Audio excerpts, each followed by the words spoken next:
Assalamualaikum warahmatullahi wabarakatuh. Alhamdulillahi wa kafa, wassalatu wassalamu ala rasulil mujtaba.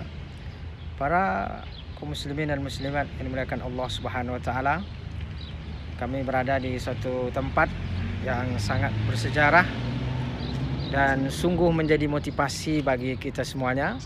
Kita saksikan apa yang tertulis di papan ini. Di situ tertulis bahwa ini adalah daerah sumur yang dibeli oleh Utsman 1400 tahun yang lalu. Yang mana ini dahulu diwakafkan oleh Utsman bin Affan, khalifah yang ketiga. Ketika umat Islam berhijrah dari kota Mekah menuju Madinah, mereka kesusahan untuk mendapatkan air yang bersih. Mereka kesusahan untuk mendapatkan air yang baik untuk diminum, sebagaimana di Mekah terdapat air Zam-Zam. Satu-satunya sumur yang sangat baik airnya, bagus untuk diminum, adalah sumur yang dimiliki oleh seorang Yahudi bernama Raumatul Ghifari.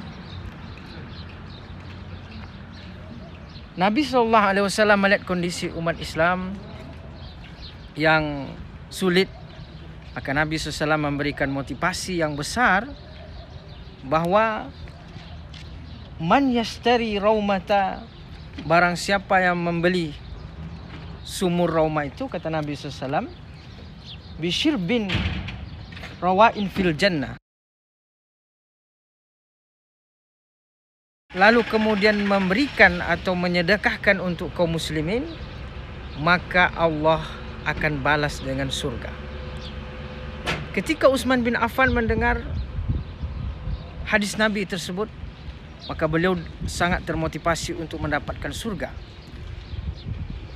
Lalu kemudian beliau mendatangi Yahudi dan menyampaikan niatnya untuk membelinya. Lalu kemudian orang Yahudi mengatakan, saya tidak mau menjualnya, karena kalau saya menjualnya maka saya tidak memiliki penghasilan. Maka kata Utsman, bagaimana kalau dijual untuk saya sehari? Saya beli separuh dan untuk orang Yahudi ini satu hari.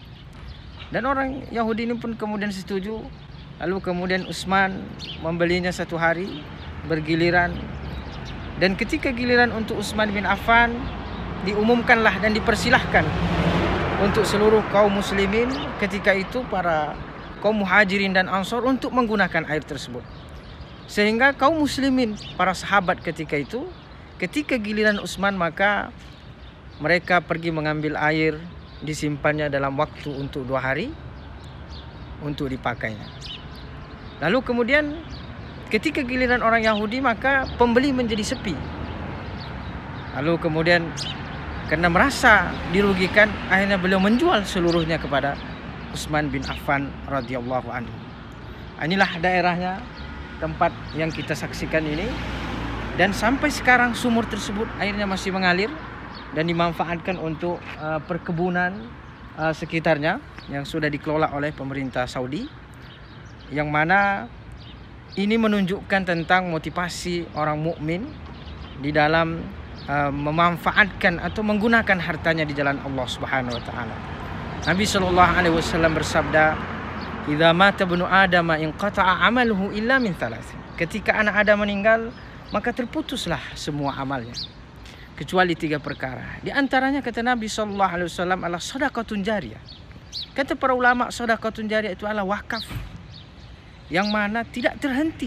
Kita lihat Utsman bin Affan radhiyallahu anhu sudah meninggal 1400 tahun yang lalu. Tapi apa yang kita saksikan bahwa Nabi telah menjanjikan surga untuknya dan bisa dimanfaatkan sampai pada hari ini. Mana qasamalun min sadaqah, bahwa tidak berkurang sedikit pun harta disebabkan karena sedekah.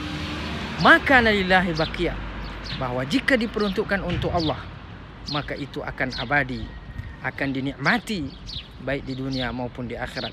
Maka marilah kita berusaha untuk mengikuti jejak daripada Utsman bin Affan radhiyallahu anhu, bagaimana kita memanfaatkan sebaik-baiknya harta yang kita miliki agar kita dapat mendapatkan pahalanya di akhirat kelak juga. Amin ya rabbal alamin. Terima kasih. Wassalamualaikum warahmatullahi wabarakatuh.